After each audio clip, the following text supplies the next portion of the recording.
So, Dr. Martin, people seem to be obsessed with deep plane facelifts. What do you think? I mean, it's taking over the world. Deep plane facelifts. We did a facelift today. Amy, did we do a deep plane facelift? No, we did not. No, but we addressed the foundation. In reality, there's two problems with facial aging: the skin and the deep layer. Okay, you have to address both. You cannot change or make an improvement to your face with the skin alone.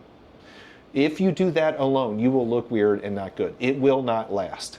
The real change from a facelift comes from that foundational technique that you address the deep foundation, which is called the SMAS, S-M-A-S. We got a great picture of that. I'll show you that picture here, yeah. And so that SMAS, which becomes redundant or loose with time, can be addressed in many different ways.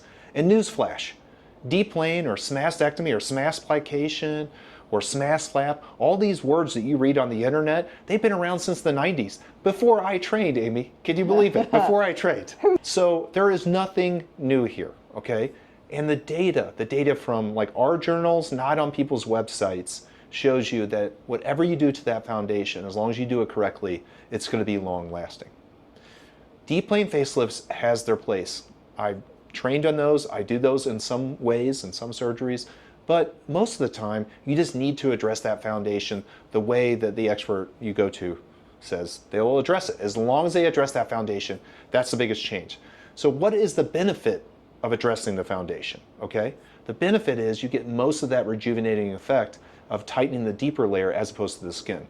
The facelifts in the 90s, before they came up with these techniques, the people looked windblown and pulled. So the idea of these foundational treatments is that you don't look windblown, you look natural, and most importantly, it's long lasting. Some of the benefits according to social media. I have no idea. Okay. Social media said so. That was the entire answer. Okay, so they have less swelling and bruising, not true, depending on what type of face and neck lift you're doing, okay? That they last longer, not true, data doesn't show that.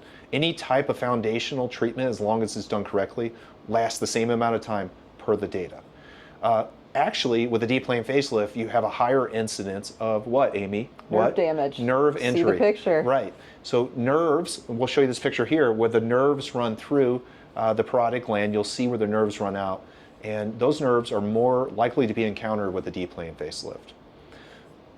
If you address the foundation with a facelift, you do it correctly, you, the patient, should know that this result should last a long time, 7, 8, 9, 10 years. Doesn't matter what kind of approach they used. Why would a surgeon tell a patient that they had to have a deep plane facelift? Okay, so people come in asking for different things, and don't get me wrong, we do a lot of stuff in our office. We do a lot of facial surgery.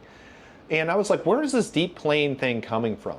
And the reason why people are seeing this more is they're using it for marketing and advertising. From their websites, it all came from blog articles, and those blog articles were made for what, Amy? Marketing. Marketing and getting you in the office. It doesn't mean that a deep plane facelift is not great or good or useful, but it does not affect the outcome if your surgery is done correct.